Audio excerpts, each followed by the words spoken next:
Rick, how happy are you that Quenton Jackson is getting rewarded for all the things he's doing? It's great. He's really earned it. It's been a long road to this point.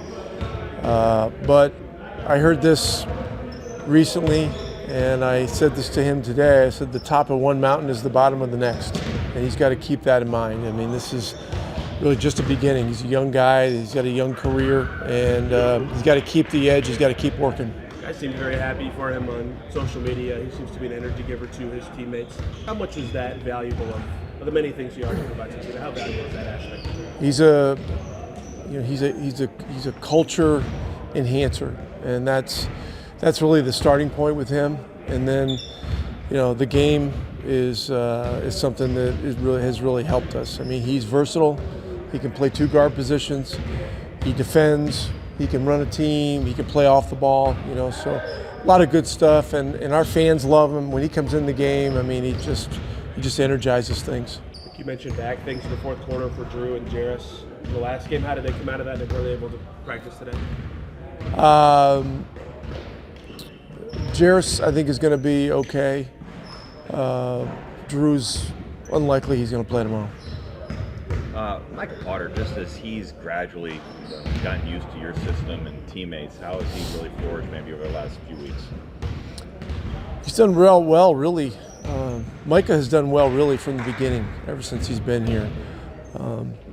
He's a guy with a solid basketball background. He was one of the practice players for Team USA, and you don't get the privilege of doing that unless you're a high IQ guy that knows the game and knows how to operate within a team. And so you got a good base of knowledge. This has been a really good opportunity for him. I like his versatility. He can play two positions. He can play 5 or 4. And as we saw in the game against Charlotte, and we've seen all year, his shooting is real. Something he's talked about recently that's helped him is better chemistry with some of you guys as ball handlers. Do you feel like he's done anything out of the ordinary to work with other players on that, or do you think that's just come from game reps? He communicates well, and one thing I really like about him is that if he has a question, he'll ask it. He'll ask it to a coach. He'll ask it to a teammate. It doesn't matter.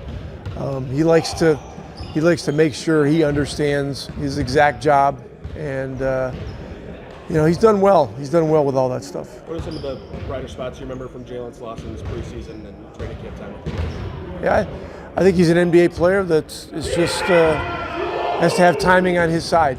He's had a good year with the Boom, and this will be a great opportunity for him to play some games. That was your question to him after the game about.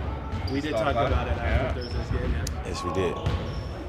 Take me through when you found out and your emotions of that time. Well, I found out kind of right a little bit after my agent called me yesterday.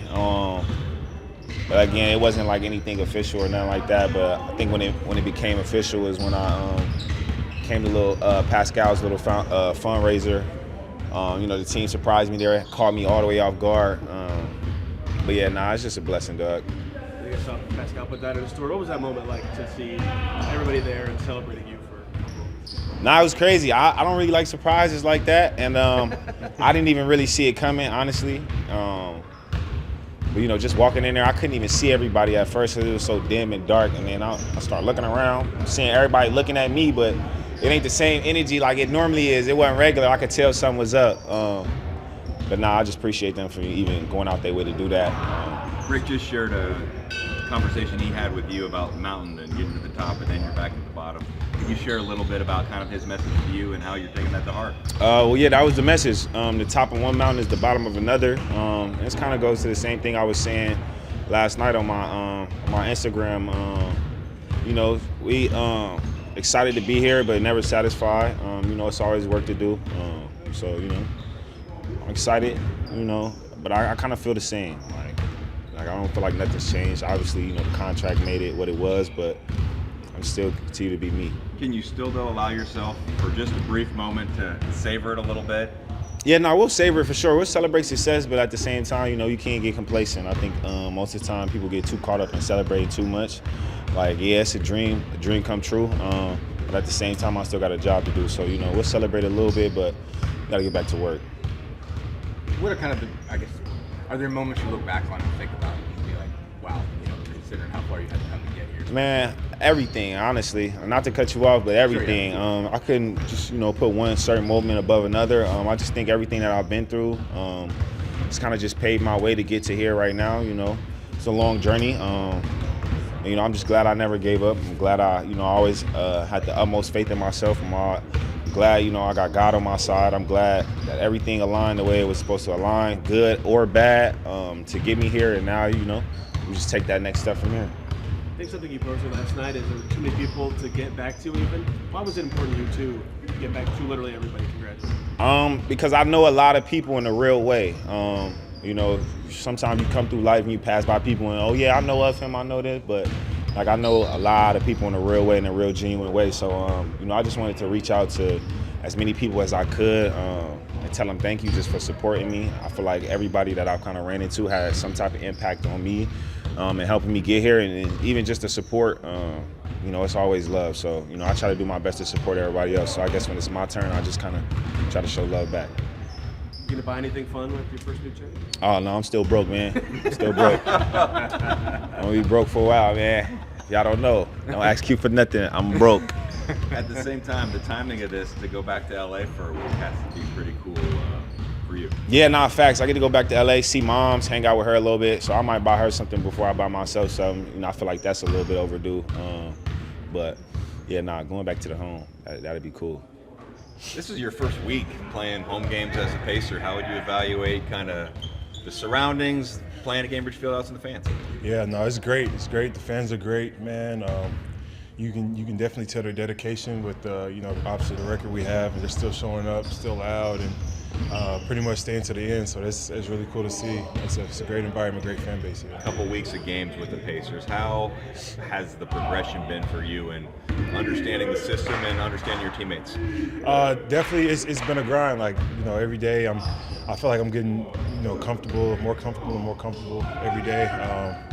Each game, I'm definitely taking strides. It's definitely a different system where I came from, so it's taking a little bit, but you know, all in all, I feel like I'm taking the right steps forward, and I'll get there for sure. Rick has mentioned some shooting tweaks. I mean, that has to be tough for someone who's played basketball your whole life to now try to change something all while you're trying to prove yourself. Could you share a little bit of insight into that?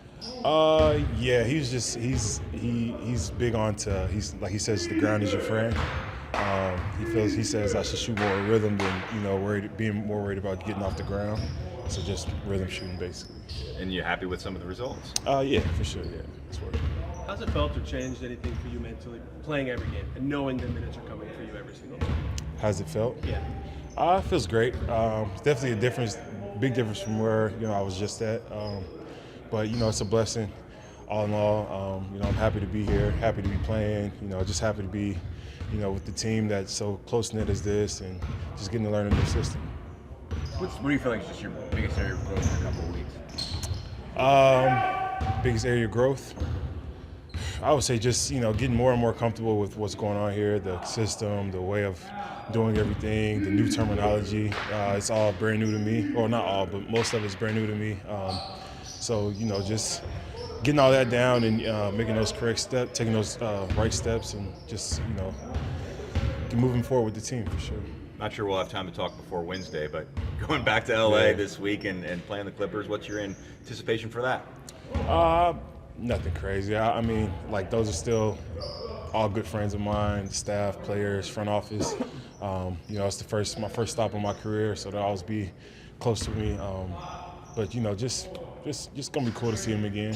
Just no bad blood or anything. But you know, just gotta get to this game tomorrow, and hopefully we gotta go out here and take care of business, get a win tomorrow for sure. The Intuit Dome is one of the more unique atmospheres in the league. What could you share about that environment and just playing there as it opened last year?